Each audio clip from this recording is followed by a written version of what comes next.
developing now. The White House confirming that people around the district should expect to see an increase in federal law enforcement starting as early as tomorrow. Thank you for watching DC News Now at 4. I'm Mark Hall. And I'm Tosin Fakile. The presence of more law enforcement continues as President Trump threatens to take over the district after a recent attack on a former DOJ employee. DC police releasing a new photo of a person of interest in that attack in an attempted carjacking earlier this week in Northwest.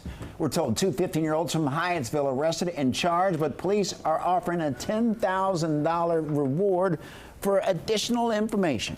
The president posting this photo of the victim on social media. It shows 19-year-old Edward Korstein sitting on the ground on Swan Street in Northwest D.C.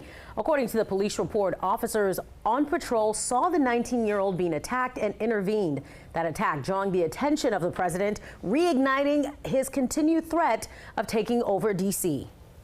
DC News Now's Max Marcilla. He is live from the DC Armory in Southeast on the president's comments about taking over the district. Max, what are you learning?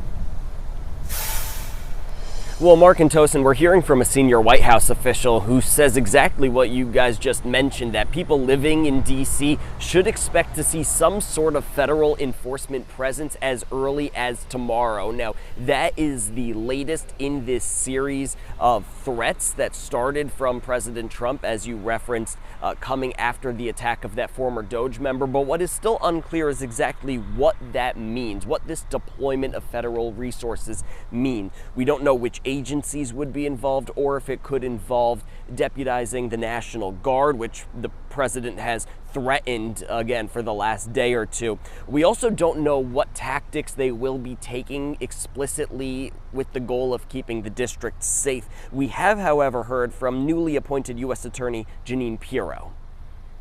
Both the Trump administration as well as the Metropolitan Police Department are looking to increase law enforcement efforts because of the violence we're seeing across this country, across this city. Now, we have yet to confirm those details with DC Police, so it's unclear if that is in fact true, if DC Police will be ramping up their enforcement in the city that they patrol every day. Now, it is worth noting from DC Police stats, violent crime is down in the district, down 26% from this time last year. Of course, last year was also a big decrease from a historically violent 2023. So that is the backdrop and the context under which these threats have emerged from the White House, of course, now leading to some sort of federal enforcement that, again, that senior White House official telling us could happen as early as tomorrow. Reporting live in Southeast, Max Marcilla, DC News Now.